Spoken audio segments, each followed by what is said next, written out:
அனைவருக்கும் இந்த நன்னாளில் என்னுடைய அன்பு கலந்த வணக்கம். நன்னாள் என்று கூறுவது ஏனென்றால், இன்று புத்தரின் ஒரு நினைவு நாள், பூர்ணிமா, புத்த பூர்ணிமா என்னும் நாள், பௌர்ணமி நாள். அந்த புத்தர் உலகமெல்லாம் அவருடைய பெயரும் அவருடைய கொள்கையும் பரவி இருக்கக்கூடிய ஒரு பெரும் பாக்கியத்தை நமக்கு தந்திருக்கிறார். அவருடைய அந்த ஒரே ஒரு சொல் வாழ்நாள் முழுவதும் அவர் கண்டறிந்து கூறிய ஒரு சொல் இன்றும் நாளையும் நேற்றும் 3 காலமும் அது ஒளிமங்காமல் இருக்கிறது.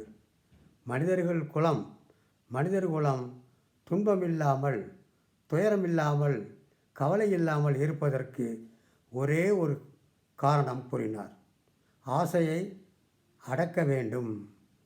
ஆசையை அடக்குவதற்கு ஒரு உதாரணமும் திருக்குறளிலே உண்டு. பொறிவாயில் ஐந்தவித்தான் பொய்தீர் ஒழுக்க நெறி நின்று நீடு வாழ்வார். நமது உடலில் உள்ள முக்கிய உறுப்புகளான 5 உறுப்புகள், 1 கண், 2 செவி, 3 நாசி, 4 வாய், 5 ஸ்பரிசம் என்னும் தோல்.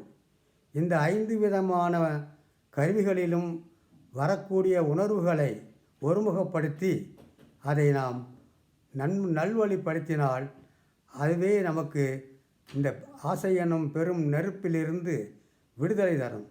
அந்த ஆசையை என்ன செய்யும்? நமக்கு ஒரு பேருதவி செய்யக்கூடிய ஒரு மிகப்பெரிய உதவியாக அது அமைந்துவிடும். அதை போல ஒருமையில் 5 அடக்கல் எளிமையும் ஏமா புடைத்து. அதற்கு ஒரு காரணமும் சொல்கிறார். நாம் அதை செய்வதற்கு நமக்கு முன்னே ஒரு பிராணி செய்திருக்கிறது, ஒரு உயிரினம் செய்திருக்கிறது.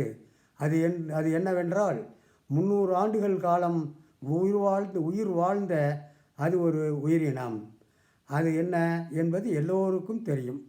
இருந்தாலும் நான் சொல்ல வேண்டியது என் கடமை.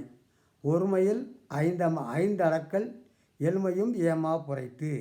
ஒருமையில் ஆமை போல் 5 அடக்கல், ஒருமையில் ஆமை போல் 5 அடக்கல் எளிமையும் ஏமா புடைத்து.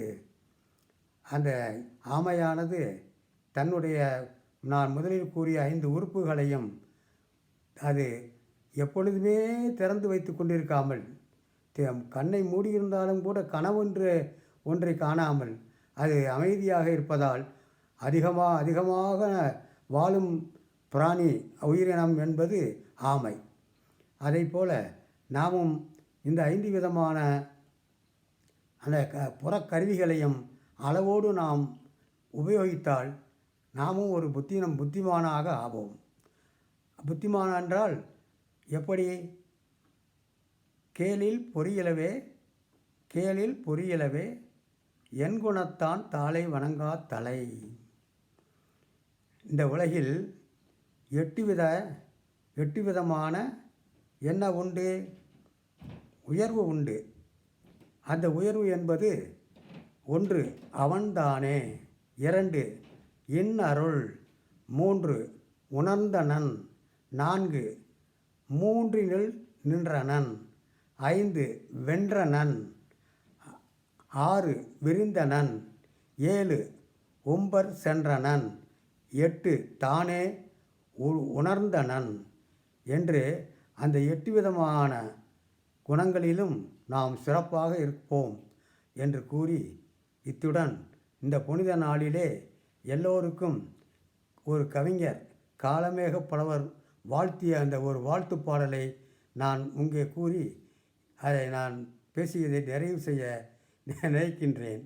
அவர் கவி காளமேகம் அவர்கள் நமக்காக கூறியது, 16 செல்வங்களும் பெற்று நாம் மிக்க மகிழ்ச்சியாக நிறைவாக வாழ வேண்டும், சிறப்பாக வாழ வேண்டும் என்று கூறியிருக்கிறார்.